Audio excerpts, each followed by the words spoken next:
काहे करते हो ज़माने से कुढ़ कुढ़ के जलन। काहे करते हो ज़माने से कुढ़ कुढ़ के जलन। नमस्कार, मैं डॉक्टर नेहा श्री एक मनोवैज्ञानिक हूँ। आज एक ऐसे विषय पर आपके साथ चर्चा करने आई हूँ और एक बहुत ही शौक से और मन से और भावनाओं से और अनुभवों से लिखी हुई एक कविता आपके समक्ष प्रस्तुत भी करना चाहती हूँ, जो ईर्ष्या पर है। ईर्ष्या जो आज 21वीं सदी की शायद सबसे बड़ी और भयंकर बीमारी बन चुकी है, जो कहीं ना कहीं हर घर में विद्यमान है, हम सब में कहीं ना कहीं विद्यमान है।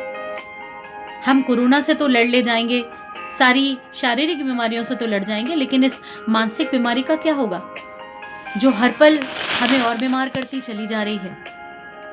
ईर्ष्या एक बहुत ही बड़ी असुरक्षा है जो हमारे मन में कब पनप जाती है और हम जान ही नहीं पाते। हम कहीं ना कहीं जाने अनजाने अपना जीवन ना जी के सामने वाले का जीवन जीने लग जाते हैं कि कैसे उसके पास ये है, कैसे उसके पास ये है, उसको कैसे मिल गया, उसकी नौकरी कैसे लग गई, उसके घर में कैसे ये सारी चीज़ें हैं, कैसे कैसे कैसे मेरे पास क्यों नहीं क्यों नहीं क्यों नहीं। तो हम अपनी ही लड़ाई अपनी डेस्टिनी से लड़ने लग जाते हैं और हम अपने कर्मों पर ध्यान नहीं देते। तो आज एक मनोवैज्ञानिक के रूप में कुछ बातों के माध्यम से और कुछ मेरी एक कविता के माध्यम से आप सभी को मैं इस प्रदूषण से बचाने के लिए यहाँ पर आई हूँ और मैं चाहती हूँ कि आप मेरी बात को मानें, समझें। और अगर आपके अंदर कहीं ना कहीं ये ईर्ष्या घर कर गई है तो यकीन मानिए उसको हटाइए, उससे दूर हो जाइए, क्योंकि आपको नहीं पता कि आने वाले समय में ये ईर्ष्या आपको कितना नुकसान पहुंचाने वाली है और आपको कितनी बड़ी मानसिक बीमारी का ये शिकार बना देगी जाने अनजाने, और आप समझ में नहीं पाएंगे। तो मुझे लगता है कि आज के जीवन में सबसे बड़ी समस्या ये है कि हम अपने जीवन से संतुष्ट नहीं, अपने परिवार से संतुष्ट नहीं, अपने बच्चों से संतुष्ट नहीं।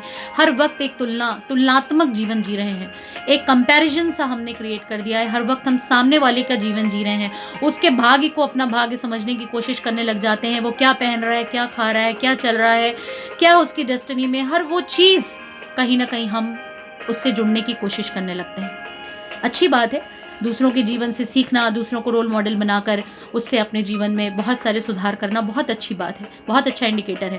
लेकिन जब ये चीज़ें निम्न हरकतों पर उतारू हो जाएं, ये चीज़ें आपके बिहेवियर को डाउन कर दें, आपको किसी को भी डाउन करने के लिए, कोई भी गलत कृत्य करने के लिए मजबूर कर दें, तो समझ जाइएगा कि मानसिक बीमारी आप में उत्पन्न हो चुकी है।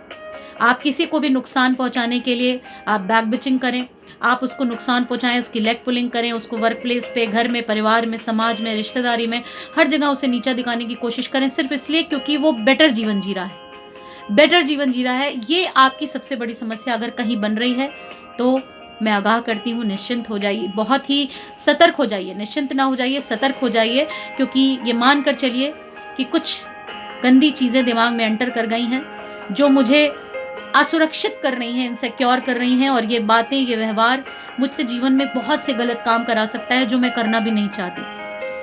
तो ये जो भावना है ये आपको बहुत परेशान करती है। हमारा समाज में देखती आ रही हूँ, मैं बचपन से देख रही हूँ और एक मनोवैज्ञानिक होने के नाते भी देख रही हूँ, ज़्यादातर केसेस ऐसे आते हैं जहाँ पे जेलसी इन्वॉल्व हो ही जाती है। क्यों करते हैं ये जलन? हम जलन करनी है तो अच्छे सेंस में जलन कीजिए, अपनों का प्यार पाने के लिए कीजिए, घर की एकता को बनाने के लिए कीजिए, अपने करियर को बनाने के लिए कीजिए, तो चीज़ें शायद समझ में आती हैं। लेकिन किसी का नुकसान करने के लिए अगर हम कोई गलत कृत्य करते हैं तो यकीन मानिए वो बहुत ही नुकसानदेह है। इस बीमारी से दूर हो जाइए, मैं आपको आगाह करती हूँ, इस बीमारी से दूर हो जाइए। और आइए एक अच्छी सी कविता जो लिखी है कि हमारे समाज में किस किस लेवल पे लोग जलन करते हैं, कि किसी के घर में लड़का हो गया उस पर जलन, लड़की हो गई उस पर जलन, किसी का कोई देखने में अच्छा है इसलिए जलन, किसी ने अच्छे कपड़े पहने इसलिए जलन, परिवार में अरे इसकी शादी कैसे अच्छी हो गई, इसके बच्चे कैसे अच्छे हैं, इसकी नौकरी कैसे अच्छी लग गई, बताओ ऐसे कैसे हो सकता है, अरे वो नेता बन गए, अरे वो अधिकारी बन गए, कैसे हो सकता है, कैसे हो सकता है, ये तो ऐसे थे आज ये कैसे हो गए। तो ये कुंठा हमने खुद पाल रखी है, इसके जिम्मेदार हम स्वयं हैं। इसको दूर करते हैं और इससे लड़ाई लड़ते हैं और वादा करते हैं अपने आप से कि हम ईर्ष्या नहीं करेंगे, जलन नहीं करेंगे और इस मानसिक प्रदूषण से दूर रहेंगे। तो हाथ को सैनिटाइज करना तो ज़रूरी ही है दोस्तों, साथ ही साथ मन को भी सैनिटाइज करना बहुत ज़रूरी है। तो मन को सैनिटाइज करिए, मन की भी सुरक्षा करिए, मन की भी सफाई करिए। तो आइए एक कविता जो मैंने लिखी है मैं आपको सुनाती हूँ। काहे करते हो ज़माने से कुढ़ कुढ़ के जलन, काहे करते हो ज़माने से कुढ़ कुढ़ के जलन। कभी लड़के कभी लड़की के जन्म से ही जलन, उसके परिवार की खुशियों से काहे करते हो जलन, उसके परिवार की खुशियों से काहे करते हो जलन। कभी चेहरे चाल से कभी कपड़ों से जलन, उसके जीने की कला से काहे करते हो जलन। कभी स्कूल पढ़ाई और नौकरी से जलन, उनकी दौलत कमाई से काहे करते हो जलन, उनकी दौलत कमाई से काहे करते हो जलन। कभी शादी पति पत्नी कभी बच्चों से जलन, उनके हंसते हुए परिवार से काहे करते हो जलन, उनके हंसते हुए परिवार से काहे करते हो जलन।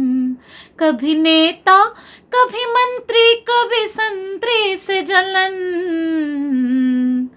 याद रखो उनकी किस्मत बुलंद है काहे करते हो जलन, उनकी किस्मत बुलंद है काहे करते हो जलन।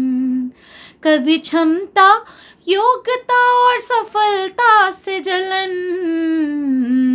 कभी क्षमता योग्यता और सफलता से जलन। किसी की अपनी खूबियों से काहे करते हो जलन, किसी की अपनी खूबियों से काहे करते हो जलन। कभी पद से प्रतिष्ठा से कभी पैसों से जलन, कभी पद से प्रतिष्ठा से कभी पैसों से जलन। उनके सिस्टम जुगाड़े देख काहे करते हो जलन, उनके सिस्टम जुगाड़े हैं काहे करते हो जलन। अब आज जलन तो सोशल मीडिया पे भी फैल गई है बहुत बुरी तरीके से। लोगों की पोस्ट तो देखते हैं, उनके ही जानने वाले उनको ही बताना ही नहीं चाहते कि हम कितने खुश हैं या कितने दुखी हैं। तो आइए देखते हैं। कभी ब्लू फेसबुक ट्विटर कभी व्हाट्सएप पे जलन, उनके लाए कमेंट देख काहे करते हो जलन, उनके लाए कमेंट देख काहे करते हो जलन। कभी इससे कभी उससे काहे करते हो जलन, शायद अंगूर खट्टे हैं तभी होती है जलन। अंत में एक जिम्मेदार नागरिक और मनोवैज्ञानिक होने के नाते आपसे मैं कहती हूँ, इस जलन ईर्ष्या को त्याग दीजिए। और अंतिम पंक्तियाँ मेरा आपसे निवेदन है और इस निवेदन को स्वीकार कीजिए। नेहा कहती है मत कुढ़ो नहीं करो ये जलन, आओ वादा करेंगे हम करेंगे जलन से ही जलन, आओ वादा करे हम करेंगे जलन से ही जलन। काहे करते हो ज़माने से कुढ़ कुढ़ के जलन, काहे करते हो ज़माने से कुढ़ कुढ़ के जलन, कुढ़ कुढ़ के जलन। बहुत बहुत धन्यवाद।